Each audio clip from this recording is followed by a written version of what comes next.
নমস্কার চাষি বন্ধুরা, কিষাণ মানে অনুষ্ঠানে আপনাদের সকলকে স্বাগত। এই অনুষ্ঠানটি পরিবেশিত হচ্ছে ভারত সরকারের কৃষি এবং কৃষক কল্যাণ মন্ত্রকের সহায়তায়। আজকে আমরা আলোচনা করব কৃষি ভাবনায় রবীন্দ্রনাথ। আর এই বিষয়ে আলোচনার জন্য আমাদের সঙ্গে রয়েছেন কৃষি বিশেষজ্ঞ ডক্টর মহুয়া বন্দ্যোপাধ্যায়, অধ্যাপিকা, পল্লী শিক্ষা ভবন, বিশ্বভারতী। সঙ্গে রয়েছি বিপ্লব ঘোষ। নমস্কার মহুয়াদি। নমস্কার। আমরা জানি যে কিষাণ মানে অনুষ্ঠানে বিভিন্ন ধরনের চাষবাস বা চাষ সংক্রান্ত বিষয় নিয়ে আলোচনা করি, কিন্তু আজকে একটু অন্য স্বাদের আমরা বিষয় নিয়ে এসেছি, যে কৃষি ভাবনায় রবীন্দ্রনাথ। কবিগুরু রবীন্দ্রনাথ ঠাকুর যে পল্লী পুনর্গঠনের যে ভাবনা, ভারতবর্ষের মানুষকে কৃষিমুখী করে তোলার যে চিন্তা ভাবনা, সেই বিষয় নিয়েই আজকে আমরা আলোচনা করব। কবিগুরু রবীন্দ্রনাথ ঠাকুরের একটি যে আমাদের গান মনে পড়ে, যে বিখ্যাত জাগরণী গান আমরা বলতেই পারি, যে ফিরে চল ফিরে চল ফিরে চল মাটির টানে, যে মাটি আঁচল পেতে চেয়ে আছে মুখের পানে। এই সূত্র ধরেই কিন্তু আজকে আমরা আলোচনা করব যে কতটা বাস্তবায়িত হয়েছে গ্রাম বাংলায় কৃষি ভাবনাকে রেখে, সেই বিষয় নিয়ে আজকে আমরা আলোচনা করব। প্রথমেই মহুয়াদের কাছে জানব যে রবীন্দ্রনাথ ও তার পল্লীর যে পুনর্গঠনের যে একটা ভাবনা ছিল, সেটা সম্পর্কে সংক্ষিপ্ত সারে একটু জানব। আমরা সবাই জানি যে 1922 সালের 6ই ফেব্রুয়ারি থেকে শ্রীনিকেতনে আনুষ্ঠানিকভাবে পল্লী পুনর্গঠনের কাজটি শুরু হয়। কিন্তু রবীন্দ্রনাথের কিন্তু এই বিশেষ কাজটি, পল্লী উন্নয়নের যে প্রয়াস, সেটি কিন্তু অনেক আগেই শুরু হয়েছিল। পরাধীন ভারতবর্ষে যখন আমরা দেখছি যে সমাজ জীবনের সামগ্রিক উন্নয়ন দরকার, এই জায়গায় তিনি অনেক দৃষ্টান্ত রেখেছেন। এবং রবীন্দ্রনাথের যে শ্রীনিকেতন মডেল, সেটা কিন্তু আমরা পরবর্তীকালে ভারতবর্ষে যখন স্বাধীনতা লাভ করলো, তখনও কিন্তু আমাদের স্বাধীন ভারতবর্ষের যে গভর্নমেন্ট, তারা কিন্তু তাকে মর্যাদা দিলেন। এবং পল্লী পুনর্গঠনের যে প্রয়াসটা তিনি করেছিলেন, যে আমাদের পল্লীবাসীকে যদি আমরা আত্মনির্ভর করতে পারি, তাদেরকে স্বয়ং সম্পূর্ণ করতে পারি এবং উন্নত প্রযুক্তির সাথে যুক্ত করতে পারি, এবং যে সমস্ত দুর্দশার মধ্যে দিয়ে কৃষকরা যাচ্ছেন, সেগুলো যদি দূরীভূত করতে পারি, তাদের শরীর স্বাস্থ্য একদিকে আছে, আর পল্লী উন্নয়নের জন্য কৃষি উন্নয়নকে তিনি যথেষ্ট মর্যাদা দিয়েছেন। এবং সেই কথা মাথায় রেখেই কিন্তু তিনি প্রথমে অধুনা বাংলাদেশের প্রতিশর শিলাইদহে কাজ শুরু করেছিলেন, এবং পরবর্তীকালে আমাদের শ্রীনিকেতন, শান্তিনিকেতনে তার প্রয়াস জারি রেখেছেন। তো কবিগুরু রবীন্দ্রনাথ ঠাকুরের যে গ্রাম উন্নয়ন দর্শনের অনেকগুলি আদর্শ ছিল, মূলত তিনটি তো আদর্শ ছিলই। তার মধ্যে একটা ছিল যে ভারতবর্ষের মানুষকে কৃষিমুখী করে তোলার অন্যতম একটা চিন্তাভাবনা। তো আপনার কাছে জানবো যে এই যে রবীন্দ্রনাথ ঠাকুর ভারতবর্ষের যে মানুষ রয়েছেন, তাদেরকে কৃষিমুখী করে তোলার জন্য কি কি তিনি পরিকল্পনা গ্রহণ করেছিলেন? তার তিনটি পরস্পর যুক্ত নীতি ছিল। একটা হচ্ছে বললাম আত্মশক্তি, দ্বিতীয় হচ্ছে সমবায় এবং উন্নয়ন। এই তিনটির উপর ভিত্তি করে তিনি পল্লী পুনর্গঠনে কৃষি উন্নয়নের ধারাটা রূপান্তর করতে চেয়েছিলেন। এবং আমরা দেখেছি যে তিনি তার অনেক প্রয়াস করেছেন যে কিভাবে কৃষিকে এগিয়ে নেওয়া যায়। তার মধ্যে একটা অত্যন্ত প্রাসঙ্গিক দিক হচ্ছে যে উন্নত বীজ, উন্নত টেকনোলজি আনা, প্রযুক্তি আনা, এই সবগুলো আমরা আমাদের শ্রীনিকেতনে হতে দেখেছি। এবং শুধু তাই নয়, তিনি তার নিজের পুত্র রথীন্দ্রনাথ ঠাকুরকে পাঠিয়েছেন বাইরে ইলিনয়েস ইউনিভার্সিটি থেকে পড়াশোনা করার জন্য, এবং সেখান থেকে কিছু নতুন জিনিস শিখে এসে তিনি যেন আমাদের দেশে সেটাকে করতে পারেন, সেই উদ্দেশ্যে তিনি পাঠিয়েছিলেন। এবং তার বন্ধুপুত্র, তার জামাতাকেও তিনি পাঠিয়েছিলেন। এবং একই সাথে তিনি এটাও দেখেছেন যে আমরা যদি, আমাদের কৃষকরা যদি আলাদা আলাদাভাবে হাল চাষ করে, তাহলে কিন্তু তারা ভালো কিছু করতে পারছে না। তাই জন্য একটা উদ্ধৃতি আমি এখানে করার চেষ্টা করব, যে কুঠি বাড়িতে বসে দেখতুম চাষিরা হাল বলদ নিয়ে চাষ করতে আসতো। তাদের ছোট ছোট টুকরো জমি, তারা নিজের নিজের জমি চাষ করে চলে যেত। আমি দেখে ভাবতাম অনেকটা শক্তি তাদের অপব্যয় হচ্ছে। আমি তাদের ডেকে বললুম, তোমরা সমস্ত জমি একসঙ্গে চাষ করো, সকলের যা সম্বল আছে, সামর্থ্য আছে, তা একত্র করো, তাহলে অনায়াসে ট্র্যাক্টর দিয়ে তোমাদের জমি চাষ করা চলবে। সকলে একত্রে কাজ করলে জমির সামান্য তারতম্যে কিছু যায় আসে না, যা লাভ হবে তা তোমরা ভাগ করে নিতে পারবে। তোমাদের সমস্ত ফসল গ্রামে এক জায়গায় রাখবে, সেখান থেকে মহাজনেরা উপযুক্ত মূল্য দিয়ে কিনে নিয়ে যাবে। এই কথাটার মাধ্যমে আমরা কিন্তু পুরো যে নীতিটা, যে নীতি ধরে আজকের দিনে আমরা চলছি, তার একটা ভাবধারা, তার একটা রূপরেখা কিন্তু তিনি তার লেখার মাধ্যমে দিয়ে গেছিলেন। তার ভাবনাগুলো আমরা তার লেখার মাধ্যমে তখনই পেয়েছিলাম। হয়তো সেই সময় সেটা অনেকের কাছে মনে হয়েছিল এটা সম্ভব নয়, কিন্তু আজকের দিনে আমরা দাঁড়িয়ে দেখতে পাচ্ছি যে যে দর্শন, সেই দর্শনের ভিত্তিতেই কিন্তু কৃষি উন্নয়ন এগিয়ে চলেছে। একদম ঠিক কথা। আমরা কবিগুরু রবীন্দ্রনাথ ঠাকুরের যে কৃষি ভাবনা, বিশেষ করে পল্লী সংগঠনের কাজে তিনি অনেক ভূমিকা পালন করেছিলেন, এবং এই কৃষি ভাবনার মূল আদর্শ যেগুলো ছিল তার মধ্যে কিন্তু অবশ্যই বিদেশিদের সহায়তাও কিন্তু অনেকটাই ছিল। হ্যাঁ, অবশ্যই সহায়তা ছিল। আমি একদিকে যেটা বললাম যে তিনি যখনই ইউরোপে যেতেন সেখানে মানুষজনদের সাথে মিশতেন এবং তাদের যেভাবে সমাজ উন্নয়ন হচ্ছে, কৃষিতে সংস্কার করছেন, সেগুলো তিনি সেখান থেকে জেনে আসতেন এবং সেটা তিনি তার যে জমিদারি এলাকায় সেখানে প্রয়োগ করার চেষ্টা করতেন। এবং একই সাথে তিনি তার নিজের পুত্রকে পাঠিয়েছেন এবং ইউরোপ এবং আমেরিকা ভিজিটের সময় তিনি লিওনার্দো এলমহাস্টের সাথে পরিচিত হন এবং সেই ব্যক্তি যথেষ্ট চিন্তিত ছিলেন ভারতবর্ষের উন্নতি নিয়ে এবং রবীন্দ্রনাথের কথাবার্তায় তিনি মুগ্ধ ছিলেন। সেই লিওনার্দো এলমহার্স কিন্তু পরবর্তীকালে যখন শ্রীনিকেতন গঠন হয় সেই সময়ে এসে তিনি আমাদের শ্রীনিকেতনে কাজ করা শুরু করেন এবং তিনি এখানকার প্রথম সচিব বা ডিরেক্টর হিসেবে কাজ করেন এবং তার সাথে তিনি ডরোথি এলমহার্স তার স্ত্রীর যাবতীয় যা অর্থ আনুকূল্য ছিল তা তিনি আমাদের শ্রীনিকেতনের জন্য দেন এবং কিভাবে কাজ করলে শ্রীনিকেতন এবং আশেপাশের অঞ্চলের উন্নতি হবে তার একটা দৃষ্টান্তমূলক রূপরেখা তিনি দিয়ে যান এবং অর্থের আনুকূল্যও তিনি প্রচণ্ডভাবে করে থাকেন। বিশেষ করে গ্রাম বাংলার কৃষি উন্নয়নের জন্য তার অনেক চিন্তা ভাবনা অবশ্যই ছিল। তো শ্রীনিকেতনের কাজে রবীন্দ্রনাথের যে কৃষি ভাবনার মূল আদর্শের পাশাপাশি আমরা জানি যে আধুনিকরণের ভাবনার বাস্তবায়নে ঠিক কী কী প্রয়াস করেছিলেন এই কবিগুরু রবীন্দ্রনাথ ঠাকুর। প্রথমে বলছি যে তার যে কর্মকাণ্ড ছিল সেখানে তিনি ল্যাব টু ল্যান্ড প্রথায় কৃষি সম্প্রসারণের কাজ চালাতেন এবং তার সাথে তিনি বুঝেছিলেন যে আমাদের কৃষির উন্নতি সম্ভব যদি আমরা সেচটা ভালোভাবে করি। তার জন্য সেচের জন্য পুকুর সংস্কার করা, খনন করা এবং এক ফসলি জমি থাকতো সেই সময়, কিন্তু আমরা যদি সেচের ভালো ব্যবহার করতে পারি তাহলে আমরা রবি শস্য করতে পারবো, শীতকালীন চাষ করতে পারবো। এই ব্যাপারে তিনি গ্রামবাসীকে তখনকার দিনে উৎসাহিত করতেন এবং শুধু উৎসাহিত করতেন না, তিনি নানা জায়গা থেকে উন্নত মানের বীজ আনার ব্যবস্থা করে দিতেন। আমরা আজকের দিনে জানি আলু চাষ আমাদের এখানে কতটা গুরুত্বপূর্ণ। তিনি প্রথম দিকে সেই আলু চাষও করার চেষ্টা করেছিলেন। প্রথম দিকে হয়তো সফল হননি, কিন্তু পরবর্তীকালে তিনি সেটাতে সফলতা লাভ করেন। আখ চাষ এবং আখকে আরও উন্নতভাবে আমরা সেখান থেকে রস নিষ্কাশন করতে পারি সেই পদ্ধতি সম্বন্ধেও গ্রামবাসীকে অবহিত করা। এবং আজকের দিনে আমরা দেখছি যে জোয়ার চাষের দিকে আমরা চিন্তাভাবনা করছি। আমাদের এই অঞ্চলে আমাদের সুরুল ফার্মে কিন্তু প্রথম জোয়ার চাষের উন্নত বীজ এনে তিনি চাষিদেরকে উৎসাহিত করেন যে এই জায়গায় যেখানে জলের অভাব হয় সেই জায়গায় আমরা জোয়ার চাষ ভালোভাবে করতে পারি। পাট চাষ, যে সে সময় পাট চাষ নিয়ে অঞ্চলের চাষিরা অত বেশি উৎসাহিত ছিলেন না, সে সময় তিনি সেটাও উৎসাহিত করতেন। এবং শুধু তাই নয়, তিনি এটাও বুঝেছিলেন যে শুধু কৃষি উন্নয়ন করে কিন্তু আমরা আমাদের আর্থিক উন্নতি করতে পারবো না। কৃষির সাথে খুব ভালোভাবে জড়িত আছে যে প্রাণী সম্পদ, উন্নত প্রজাতির প্রাণী সম্পদ বিকাশ করা। সেই ক্ষেত্রে তিনি ডেয়ারি স্থাপনও করেছিলেন এবং হাল টানার জন্য উন্নত প্রজাতির বলদ তিনি সেখানে নিয়ে এসেছিলেন। এটা প্রায় 1922-এ যখন আমরা শ্রীনিকেতন গঠন হলো তারপর থেকে তিনি এই সমস্ত কর্মকাণ্ডের মধ্যে ছিলেন এবং দুধের ভালো জাতের গাভী তিনি এনেছিলেন এবং দুধের জন্য তিনি রেড সিন্ধি প্রজাতির গাভী এনে এখানে দেখিয়েছিলেন চাষিদের যে উন্নত প্রজাতির গাভীর থেকে আমরা কত ভালো বেশি লাভ করতে পারি।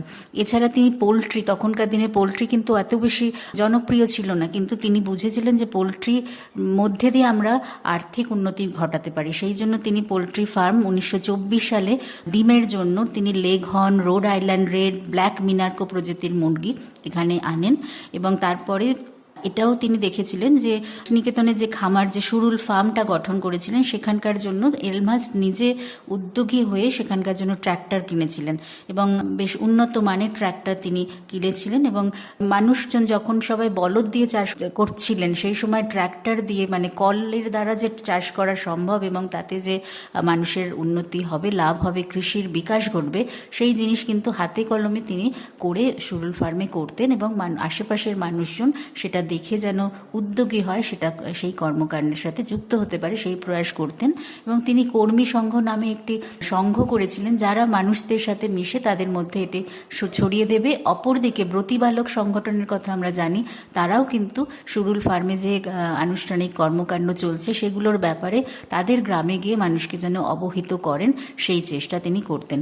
এর সাথে সাথে তিনি অবশ্যই কৃষির যে ঋণের ব্যবস্থা, তার জন্য কৃষি ব্যাংক গঠন, সেই ব্যাপারেও তিনি যথেষ্ট গুরুত্বপূর্ণ পদক্ষেপ নিয়েছিলেন, যাতে করে ঋণে জর্জরিত হয়ে যাওয়ার থেকে চাষিদেরকে তিনি বাঁচাতে পারেন। কবিগুরু রবীন্দ্রনাথ ঠাকুরের যে কৃষি আধুনিকীকরণের ভাবনার বাস্তবায়নের কী প্রয়াস করেছিলেন কৃষি উন্নয়নের জন্য, পাশাপাশি চাষিদের যে মূলধনের অভাব, সেই অভাব মেটাবার জন্যও তিনি কী করেছিলেন আমরা জানতেই পারলাম। আরেকটা বিষয় আপনার কাছে জানবো যে রবীন্দ্রনাথের পল্লী যে উন্নয়ন ও কৃষি ভাবনা আজকের দিনে কতটা প্রাসঙ্গিক? আজকের দিনে অসম্ভব প্রাসঙ্গিক, কারণ একদিকে আমরা দেখছি যে আমাদের আশেপাশে যে ঘটনা ঘটছে তার ফলে কি হচ্ছে না, আমরা অনেক সময় দেখা যায় যে আমরা যদি নিজেদের ফলন নিজেরা না করতে পারি তাহলে কিন্তু অনেক সমস্যার মধ্যে দিয়ে আমরা চলে যাব। তাই জন্য আমাদেরকে সমস্ত শস্যে আত্মনির্ভর হতে হবে। তার জন্য আমাদের দরকার যে প্রযুক্তি উন্নয়ন, অর্থনীতির বিকাশ, সেসব আজকের দিনে কৃষি উন্নয়নের মাধ্যমে কিন্তু আসবে। দ্বিতীয় জিনিস হচ্ছে সেটা বলতে চাইছি যে তিনি বলেছিলেন যে সৃষ্টি, আমরা উদ্ভাবনী শক্তি যদি হারিয়ে ফেলি, আত্মশক্তির বিকাশ যদি না করি তাহলে কিন্তু অসুবিধা। আজকের দিনে দেখছি যে আমরা আমাদের গভর্নমেন্ট থেকে আমরা স্টার্ট আপ নামক জিনিসটি আমরা চেষ্টা করছি, যাতে করে আমরা শুধুমাত্র পড়াশোনা করে কেরানি হয়ে থাকলাম বা ওকালতি করলাম সেটা নয়, আমরা নিজেরা কিছু উদ্ভাবনী শক্তির বিকাশ ঘটালাম এবং নিজেরা কিছু তৈরি করলাম। এই জিনিসটা কিন্তু তিনি শিক্ষার মধ্যে দিয়ে এবং তার কাজের মধ্যে দিয়ে করার চেষ্টা করেছেন। এবং আমরা দেখেছি যে তিনি আশেপাশে যে ফেলে দেওয়া জিনিসগুলো, সেইগুলোকে কিভাবে রবীন্দ্রনাথ এবং রথীন্দ্রনাথ সেগুলোকে কিভাবে আমরা উর্বরতার জন্য কাজে লাগাতে পারি, সেই জন্য কিন্তু তিনি তখনকার দিনে গবেষণা করতেন। আজকের দিনে আমরা কথা বলছি যে যেগুলো আবর্জনা, সেখান থেকে যেন আমরা কিছু গুরুত্বপূর্ণ রিসোর্স বানাতে পারি, সেই ব্যাপারে আমরা কাজ করছি। তো এই ভাবনা চিন্তা যেটা তিনি আজ থেকে প্রায় 100 বছর আগে ভেবেছিলেন, আজকে দেখছি আমাদের সমাজ সেই ভাবনাগুলো রেখেই কিন্তু কাজ করছে। আরেকটা ভাবনা তার ছিল যে একা একা কৃষি বিকাশ সম্ভব নয়, একা একা চাষি কৃষির বিকাশ করতে পারবে না, তাদেরকে এক জায়গায় আনতে হবে, একসাথে আনতে হবে। আজকের দিনে আমরা দেখি ফার্মার প্রডিউসার অর্গানাইজেশন, তারপরে স্বনির্ভরতা প্রকল্প, এর মাধ্যমে আমরা চারিদিকে যারা ছড়িয়ে ছিটিয়ে আছে তাদেরকে এক জায়গায় আনছি এবং তাদের শক্তিকরণের জন্য কাজ করছি। এই আদর্শ কিন্তু তিনি তখনকার দিনেও বলে গেছিলেন। তো এইভাবে আমরা তার দেখানো পথে কিন্তু আমরা এগিয়ে চলেছি। হয়তো কিছুটা এগোনো গেছে, আরও অনেকটা করা বাকি আছে, কিন্তু তিনি আমাদের জন্য এই কৃষি উন্নয়নে কিভাবে এগোনো দরকার তার কিন্তু একটা রূপরেখা আমাদের জন্য সুন্দরভাবে রেখে গেছেন। একদমই ঠিক। আমরা আজকে আলোচনা করলাম কৃষি ভাবনায় রবীন্দ্রনাথ, আর এই বিষয়ে আলোচনার জন্য আমাদের সঙ্গে ছিলেন কৃষি বিশেষজ্ঞ মহুয়া বন্দ্যোপাধ্যায়, অধ্যাপিকা, পল্লী শিক্ষা ভবন, বিশ্বভারতী। সঙ্গে ছিলাম বিপ্লব ঘোষ। ধন্যবাদ। নমস্কার, কিষাণ বাণীতে আপনাদের প্রত্যেককে স্বাগত জানাই। আজকে আমাদের এই কিষাণ বাণীতে আমরা আলোচনার জন্য পেয়েছি দীর্ঘদিনের চাষের অভিজ্ঞতা সম্পন্ন প্রগতিশীল চাষী বন্ধু মনোরঞ্জন গড়াইকে। তার কাছ থেকে জানবো তার দীর্ঘদিনের ধান চাষ এবং কিয়দাংশে সবজি চাষের অভিজ্ঞতা সম্পর্কে। নমস্কার মনোরঞ্জন বাবু, প্রথমে আপনার কাছ থেকে যদি জানতে পারতাম এই বিষয়টাই যে আপনি দীর্ঘদিন ধরে ধান চাষ করছেন, এখনো করছেন। এই অঞ্চলে স্বাভাবিকভাবেই ধান যেহেতু প্রধান ফসল, তাই ধান চাষের উপর একটা গুরুত্ব রয়েছে। কি পদ্ধতিতে আপনি এখন ধান চাষ করছেন?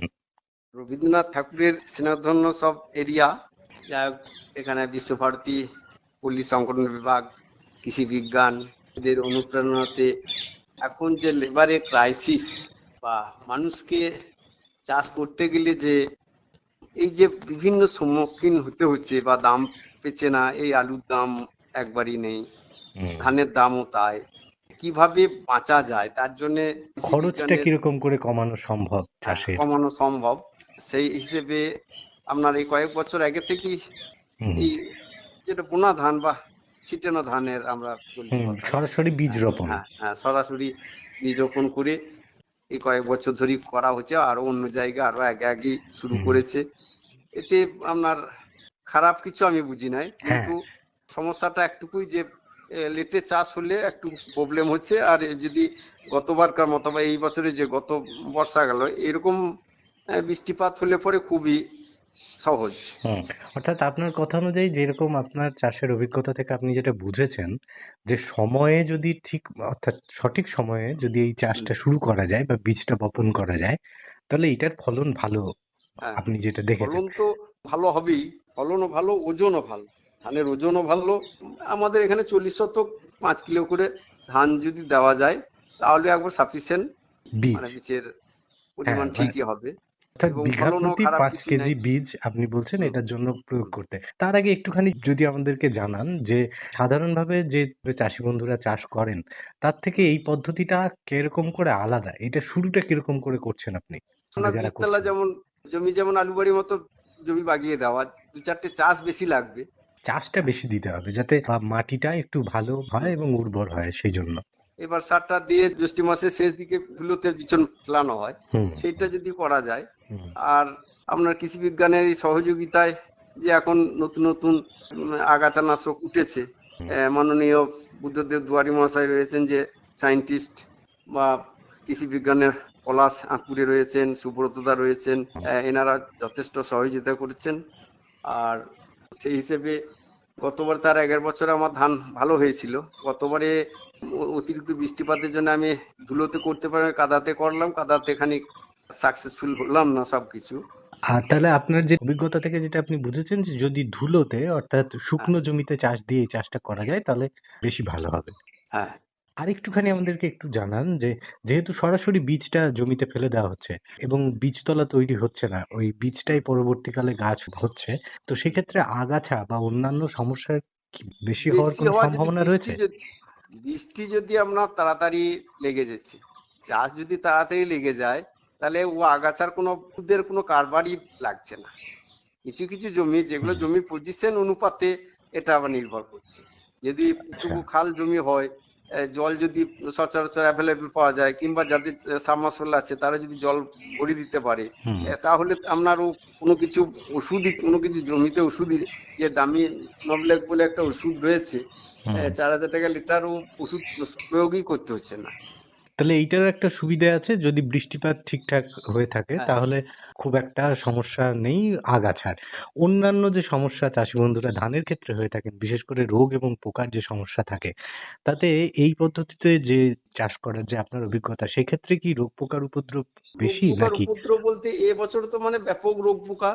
হুম, এমনি আপনার খোলা পচার জন্য সিডমার একটা ওষুধ স্যার বলে ব্যবহার দিয়েছিলেন করেছিলেন। দুয়ারি বাবু, ওটা হ্যাঁ, হ্যাঁ। ব্যবহার করেছি। কিন্তু এবছরে যে পাকা ধানেও যে আপনার ওই শোষক, হুম, আমার এই 50 বছর জীবনে আমি এরকম অনুভব করি নাই। হুম, ধান সে পেকে গিয়েছে 90%, শুধু 10% বাকি।